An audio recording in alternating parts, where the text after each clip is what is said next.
शिवाय मंगलम शिव विपालाय मंगलम विश्वेशजाताय विश्वदिवीजाय श्री विश्ववन्द्य ಸನ್ಮಾನ ಮುಗಿದ ನಂತರ ಉಳಿದವರು ಕೆಳಗಡೆ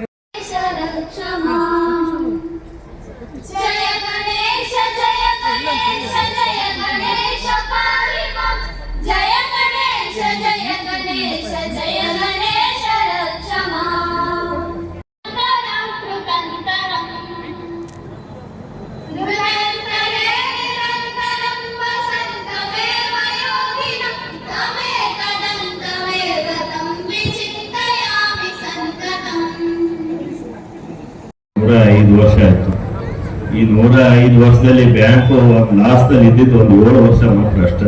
ಅದು ಯಾವಾಗ 1920ರಲ್ಲಿ 1972ರಲ್ಲಿ 1986ರಿಂದ 92 ತನಕ, ಅಂದ್ರೆ 105 ವರ್ಷದಲ್ಲಿ ಬ್ಯಾಂಕ್ ಸುಮಾರು 97 ವರ್ಷದಲ್ಲಿ ಅತ್ಯಂತ ಪ್ರಾಫಿಟ್ ಅಲ್ಲೇ ನಡೆದಿದೆ. ಇದಕ್ಕೆಲ್ಲ ಕಾರಣ ಏನಂದ್ರೆ ಹಿರಿಯರು ಹಾಕಿದ್ದು ಬ್ಯಾಂಕಿಗೆ ಒಂದು ಭದ್ರ ಬುನಾದಿ ಹಾಗೂ ಸನ್ಮಾನ್ಯ ಸಚಿವರಾದ ಶಿವಾನಂದ ಪಾಟೀಲ್ ದೂರದೃಷ್ಟಿತ್ವದ ನಾಯಕತ್ವ. ಈ ಡಿಸಿಸಿ ಬ್ಯಾಂಕು ರಾಜ್ಯದಲ್ಲಿಯೇ ಒಂದು ನಾಗಾಲೋಕದಲ್ಲಿ ಮುನ್ನಡೆಯುತ್ತಿದೆ ಅಂದ್ರೆ ತಪ್ಪಾಗಲಿಕ್ಕಿಲ್ಲ. ಸನ್ಮಾನ್ಯ ಸಚಿವರದು ಒಟ್ಟು 50 ಶಾಖೆ ಮಾಡಬೇಕಂತ ಒಂದು ತಲೆಯಲ್ಲಿತ್ತು. ಈಗ 47 ಆಗಿದೆ. 3 ಪರ್ಮಿಷನ್ ಬಂದಿದೆ. ಜಿಂಜಿನಿಗೆ, ಲಚ್ಚ, ಗೊಳಸಂಗಿ. ಅವು ಸಹ ಈ ತಿಂಗಳಲ್ಲಿ ಹಿಟ್ನಾಳಿ ಅವು ಸಹ ಈ ತಿಂಗಳಲ್ಲಿ ಮುಗಿತದೆ. ಮತ್ತು ಅವರ ಟಾರ್ಗೆಟ್ ಪ್ರಕಾರ 50 ಕಂಪ್ಲೀಟ್ ಆಗತ್ತೆ. ಅದೇ ರೀತಿ ಡಿಸಿಸಿ ಬ್ಯಾಂಕ್ ಹಲವಾರು ರೀತಿಯ ಸಾಲ ಕೊಡ್ತದೆ. ಈಗ ಬೆಳೆ ಸಾಲ ಮೊದಲು 3 ಲಕ್ಷ 0% ಅಂತ ಕೊಡ್ತಿದ್ವಿ. ಮೊನ್ನೆ ಅಧ್ಯಕ್ಷರು ಅದನ್ನ 5 ಲಕ್ಷ ತನಕ ಮಾಡೋರು. 0% 5 ಲಕ್ಷ ತನಕ ಯಾರು ಕೊಡ್ತಾರೆ ಹೇಳ್ರಿ? ಹೊರಗೆ ಎಷ್ಟು ಬಡ್ಡಿ ವ್ಯವಹಾರ ನಿಮ್ಗೆ ಗುರ್ತದ. 5 ಲಕ್ಷದ ಇದನ್ನೆಲ್ಲ ತಾವು ಸದುಪಯೋಗ ತಗೋಬೇಕು. ಯಾರೇ ಡಿಸಿಸಿ ಬ್ಯಾಂಕ್ದವರು ನಮ್ಮ ಸುತ್ತಮುತ್ತ ಇನ್ನ ಯಾರು ಚಾಲು ಮಾಡಿಲ್ಲ.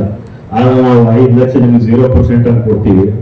ಎಲ್ಲಕ್ಕಿಂತ ಪ್ರಮುಖವಾಗಿ ಹೈನುಗಾರಿಕೆ ಹಾಗೂ ಕುರಿ ಸಾಲ, ಇವು ನಿಮ್ಗೆ ಸ್ವಲ್ಪ ಸಮಯದಲ್ಲೇ ನಿಮ್ಗೆ ಅತ್ಯಂತ ಉತ್ಪನ್ನವನ್ನು ಕೊಡ್ತಾರೆ.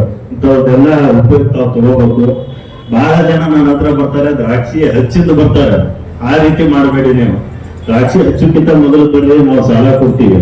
ಹಚ್ಚಿಂದ 4-5 ವರ್ಷ ಆಗಿನ ಸಾಲ ಕೊಡ್ತೀರಿ, ಅದು ಹಂಗ ಆಗಂಗಿಲ್ಲ. ಹಚ್ಚು ಯಾವುದೇ ಬೆಳೆ ಹಚ್ಚಕ್ಕಿಂತ ಮೊದಲು ನೀವು ಬಂದ್ರೆ ಅದು ಉಪಯೋಗ ತಮ್ಗೆ ಆಗ್ತದೆ ಅಂತ ಹೇಳ್ತಾ, ಎಲ್ಲಕ್ಕಿಂತ ಮುಖ್ಯವಾಗಿ UPI ಸರ್ವಿಸ್ ಇಷ್ಟು ದಿನ ನಮ್ಮ ಡಿಸಿಸಿ ಬ್ಯಾಂಕ್ದಾಗ ಇರಲಿಲ್ಲ. ನಾನೇ ನನ್ನ ಅಕೌಂಟ್ SBI ದಾಗ ಒಂದು 35-40 ಸಾವಿರ ತಿಂಗಳ ಇಡ್ತಿದ್ದೆ. ಯಾಕಂದ್ರೆ ಟ್ಯಾಕ್ಸ್ ಕಟ್ಟೋದು, ಕರೆಂಟ್ ಬಿಲ್, ಲೈಟ್ ಬಿಲ್, ಒಬ್ಬರಿಗೊಬ್ರು ಹಣ ವರ್ಗಾವಣೆ ಮಾಡೋದು. ಆದ್ರೆ ಈಗ 2 ತಿಂಗಳು ಹಿಂದೆ ಇದು ಚಾಲು ಆಗ್ಯಾರ. ಈಗ ಡಿಸಿಸಿ ಬ್ಯಾಂಕ್ ಅಕೌಂಟ್ದಾಗ ನಾನು 40 ಸಾವಿರ ಮಿನಿಮಮ್ ಬ್ಯಾಲೆನ್ಸ್ ಇಡ್ತೀವಿ.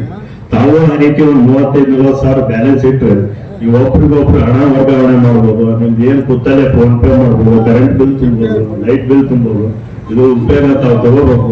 ಕಮರ್ಷಿಯಲ್ ಬ್ಯಾಂಕ್ ಏನ್ ಸರ್ವಿಸ್ ಕೊಡುತ್ತೆ, ಕೋಆಪರೇಟಿವ್ ಬ್ಯಾಂಕು ಅದನ್ನೆಲ್ಲ ಕೊಡ್ತದೆ ಅಂತ ಹೇಳ್ತಾ ತಾವು ಕೊನೆಯದಾಗಿ ಡಿಪಾಸಿಟ್ ಇಡಬೇಕು.